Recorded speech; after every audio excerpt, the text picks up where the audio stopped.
कहा जाता है कि भगवान शिव को पति रूप में प्राप्त करने के लिए माता पार्वती ने सैकड़ों वर्षों तक कठोर तपस्या की थी। शिव जी ने तपस्या से प्रसन्न होकर फाल्गुन मास की कृष्ण पक्ष की चतुर्दशी के दिन माता पार्वती के साथ विवाह किया था।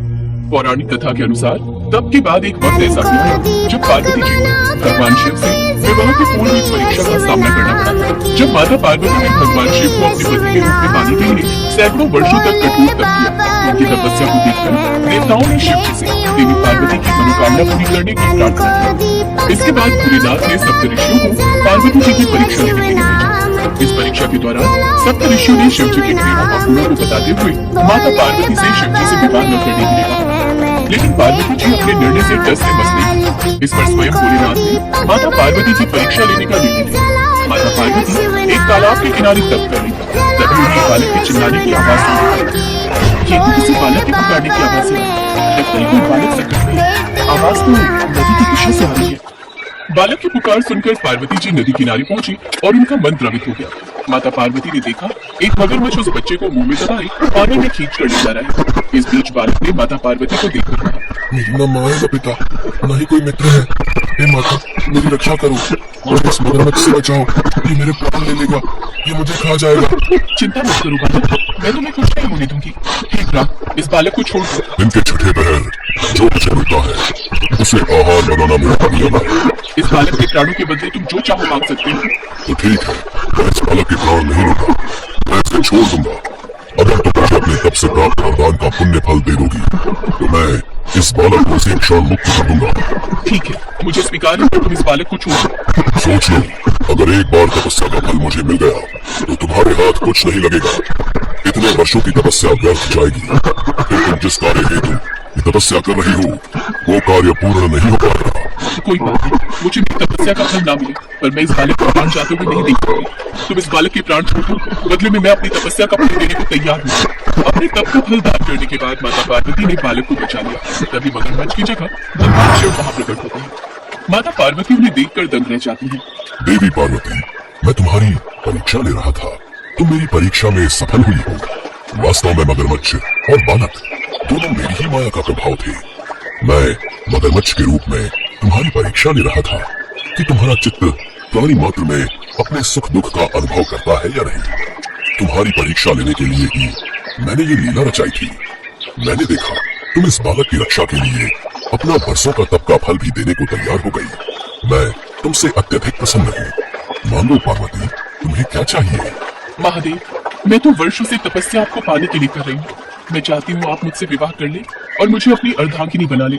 मुझे मेरी इस तपस्या का यही फल चाहिए कि आप मुझे अपनी पत्नी के रूप में स्वीकार करें। तथास्तु, मैं तुम्हें तुम्हारी तपस्या का फल दूंगा। मैं अति शीघ्र तुमसे विवाह हेतु आऊंगा और तुम्हारे साथ विवाह करूंगा। जाओ पार्वती, महल में वापस लौट जाओ। तुम्हारे माता पिता महल में तुम्हारी प्रतीक्षा कर रहे हैं। वे भी तुम्हारे लिए बहुत चिंतित हैं। जो आज्ञा महादेव, मैं आपकी प्रतीक्षा करूंगी। इसके पश्चात माता पार्वती वापस महल लौट आती है और फिर कुछ समय के पश्चात खूब धूमधाम से सभी रस्मों के साथ शिव पार्वती विवाह संपन्न होता है। एक समय की बात है, भागलपुर नामक गांव में शंभू नाम का एक किसान रहता था। शंभू भगवान शिव का बहुत बड़ा भक्त था। रोजाना सुबह उठकर भगवान शिव के मंदिर में जाना और शिव जी की मूर्ति के साथ शिवलिंग की पूजा करना उसका नियम था। शंभू के पास मोती नाम का एक पालतू बैल था, जिससे शंभू अपने खेत में हल जोतता था। मोती शंभू के लिए मानो तो परिवार का सदस्य ही था। माधवी, ये देखो, आज मैं अपने मोती के लिए कितनी हरी हरी घास और चारा लाया हूँ, और ये मोती है कहाँ? खूंटे से तो बंधा नहीं हुआ। कस्तूरी ले गई है उसे घुमाने। मोती की आदत को बिगाड़ दिया है तुम्हारी बिटिया ने, और मोती भी कम नहीं है। जब तक शाम के वक्त कस्तूरी उसे पूरे गांव में घुमाने ना ले जाए, उसे भी चैन नहीं आता। लो, आ गई तुम्हारी लाडली। बापू, मोती को बहुत जोरों की भूख लगी है, आप क्या लाए हो? ये देख, मैं अपने मोती के लिए हरी हरी घास, पेड़ पौधों की टहनियाँ और सूखा चारा लाया हूँ। ये ले मोती बेटा, आराम से खा। मोती चारा खाकर कितना खुश हो रहा है माँ बापू। मेरा बच्चा, मेरा मोती, ये तो हम सबकी जान है। मोती बैल शंभू और उसके परिवार का लाडला था। मोती खेतों को जोतने में शंभू की बहुत सहायता करता था। लगभग सारा काम खेतों का शंभू मोती की सहायता से निपटा लेता था। कुछ गांव के लोग शंभू की सफलता से चलते थे, जिनमें से एक था हरिया, जो शंभू से बहुत ईर्ष्या करता था। ऐसे ही एक दिन, अरे शंभू, तू सुबह शाम शिव मंदिर में पूजा करता रहता है, कुछ देर अपने दोस्तों के साथ भी समय बिता लिया कर। शाम का वक्त है, आ जाता घड़ी, हमारे साथ भी कुछ खा पी ले। अब नहीं हरिया भाई, मैं ये सब नहीं लेता हूँ। मैं तो बस भगवान शिव का भक्त हूँ और उन्हीं की पूजा में अपना समय बिताता हूँ। मुझे उसी में खुशी मिलती है। बढ़िया भाई, मैं देख रहा हूँ शंभू तुम्हारा अपमान कुछ ज्यादा ही करने लगा है। हाँ, तुम उसे 2 घड़ी अपने पास बैठने के लिए कहते हो और वो तुम्हें साफ लफ्जों में मना करके हमेशा चला जाता है। तुम क्यों उसे बार बार कहकर अपनी इज्जत गिरवाते हो भाई? है हरिया गुस्से में घर आ जाता है। कुछ दिनों बाद शंभू की बेटी के रिश्ते की बात चलती है और लड़के वाले कस्तूरी को देखने आते हैं। देखो शंभू भाई, मैंने तुम्हारा गांव में बहुत नाम सुना है, तुम्हारा परिवार भी बहुत अच्छा है और हमें कस्तूरी बिटिया जैसी बहू ही अपने बेटे के लिए चाहिए। एक काम करते हैं, शादी के लिए 3 महीने बाद का कोई अच्छा मुहूर्त देखकर तारीख रख लेते हैं। क्यों, ठीक रहेगा ना? अब लक्ष्मीचंद जी जैसा ठीक समझे। लड़के वाले कस्तूरी से रिश्ते की बात पक्की करके चले जाते हैं। आपने लड़के वालों से कह तो दिया, पर 3 महीने में हम इतने पैसे शादी के लिए कैसे जोड़ पाएंगे? तुम चिंता मत करो माधवी, मैं और मोती मिलकर कुछ ही दिनों में नई फसल पर काम कर लेंगे। फिर उस फसल को बेचकर अच्छे पैसे मिल जाएंगे। फिर हम आराम से कस्तूरी की शादी कर सकते हैं। अब तुम मोती का भी ज्यादा ख्याल रखा करो, वो भी हमारे साथ बहुत मेहनत करता है। तुम चिंता मत करो, मैं मोती का ध्यान रखूंगी। कस्तूरी की शादी की बात पक्की होने की खबर हरिया को लग जाती है। वो इस बात को बर्दाश्त नहीं कर पाता है। मेरा अपमान करके शंभू इतना खुश कैसे रह सकता है? इसकी सारी खुशी उसी बैल में है। उसी बैल के भरोसे ये हवा में उड़ रहा है। ये सोचता है कि बैल की मदद से ये अच्छी फसल उगा लेगा और अपनी लड़की की शादी कर लेगा। मेरे होते हुए ऐसा कभी नहीं हो सकता। कई बार शंभू ने गाँव वालों के सामने मेरा अपमान किया है। आज रात मौका देखकर इसके बैल का काम तमाम कर दूंगा। हाँ, आधी रात के वक्त जब सब सो रहे थे तब हरिया उठा और उसने शंभू के घर जाकर मोती के चारे में जहर मिला दिया। सुबह जब शंभू की आंख खुली तो उसने देखा। ये क्या हो गया माधवी? कस्तूरी बिटिया जल्दी आओ, देखो हमारा मोती बेसुध पड़ा हुआ है। इसके मुंह से झाग निकल रही है। कहीं इसने कुछ गलत तो नहीं खा पी लिया? हे शिव शंकर, मेरे मोती को ये क्या हो गया? हे भोलेनाथ, हमारा मोती नहीं मर सकता, इसे कुछ नहीं हो सकता। बाबा बाबा, मोती को क्या हो गया? मोती कुछ बोल क्यों नहीं रहा? हे भोलेनाथ, ये क्या अनर्थ हो गया? हमारा मोती इस दुनिया से कैसे जा सकता है? हमारा मोती, हमारा बच्चा। मोती के मर जाने से शंभू, माधवी और कस्तूरी तीनों का बहुत बुरा हाल था। एक दिन शंभू भगवान शंकर के मंदिर में सिर पटक पटक कर खूब रोया। हे ईश्वर, मेरे मोती को क्या हो गया? मुझे मेरा मोती वापस दे दो प्रभु। मैंने आपकी हमेशा सच्चे मन से पूजा की है। मेरे मोती को आप ऐसे नहीं छीन सकते। यदि मैंने सच्चे मन से आपकी पूजा की है तो प्रभु मेरे दुख दूर करो। मेरे मोती को वापस भेज दो प्रभु।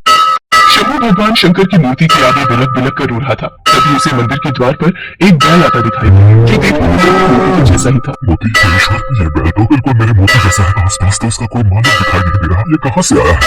ये आपकी कैसी लीला है? आपने मेरे लिए मेरे मोती जैसा हुबहू एक बैल भेज दिया। शंभू भगवान शंकर का आशीर्वाद मानकर खुशी खुशी उस बैल को घर ले आता है और आकर सारी बात माधवी और कस्तूरी को बताता है। बाबा, ये बैल तो बिल्कुल हमारे मोती जैसा है। मुझे तो ऐसा लगता है भगवान शंकर ने हमारे मोती को वापस भेज दिया है। देखो बाबा, ये मुझे पहचानता है। मेरे हाथों से चारा भी खा रहा है। हे शिव शंकर, आपने इस बैल को भेजकर हमारे सारे दुख दूर कर दिए, वरना मोती के बिना तो हम बिल्कुल अकेले हो गए। मोती के रूप में उस बैल के आ जाने से शंभू की सारी परेशानी दूर हो गई थी। मानो उस बैल में ऐसा क्या जादू था कि मोती जब शंभू के साथ उस बैल से हल जोड़ता तो मिनटों में काम पूरा हो जाता। कुछ ही दिनों में शंभू के खेत फसल से लहराने लगे। फसल पककर तैयार हो गई। शंभू ने उसे अच्छे दामों में बाजार में बेच भी दिया। कस्तूरी की शादी के दिन नजदीक आ रहे थे। शंभू उस बैल की मदद से खेत में बहुत जल्दी काम करने लगा था। ये बात जब हरिया को पता चली तो उसने दोबारा अपनी चाल चलने की सोची। शंभू की तो खुशी का ठिकाना ही नहीं है। बड़े जोर शोर से अपनी बेटी की शादी की तैयारियां कर रहा है। इसके पास दूसरा बैल जब से आया है तब से ये ज्यादा खुश दिखाई दे रहा है। मुझे इसके दूसरे बैल को भी मारना होगा। सब सो चुके हैं, जल्दी से इस बैल के चारे में जहर मिला देता हूँ। ये भी मोती के पास ऊपर पहुँच जाएगा।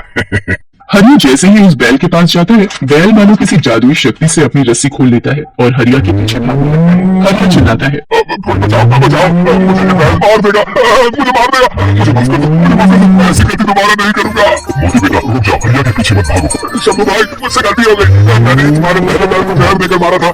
मैं इसे भी जहर देकर मारने वाला था और पता नहीं ये बैल कोई जादुई बैल है। इसने अपनी रस्सियां खोल ली और मेरे पीछे भाग पड़ा। इससे कहो मुझे माफ कर दे। मैं आज के बाद कभी भी किसी के साथ गलत नहीं करूंगा। जैसे ही हरिया अपनी गलती मानता है वो बैल शांत हो जाता है और वापस शंभू के पास लौट आता है। गांव के लोगों की सलाह पर हरिया को उस गांव से निकाल दिया जाता है। हरिया को उसके किए की सजा मिल जाती है। शंभू धूमधाम से अपनी बेटी कस्तूरी की शादी करता है। शंभू और माधवी उस बैल को भगवान शंकर का आशीर्वाद मानकर उसके साथ खुशी खुशी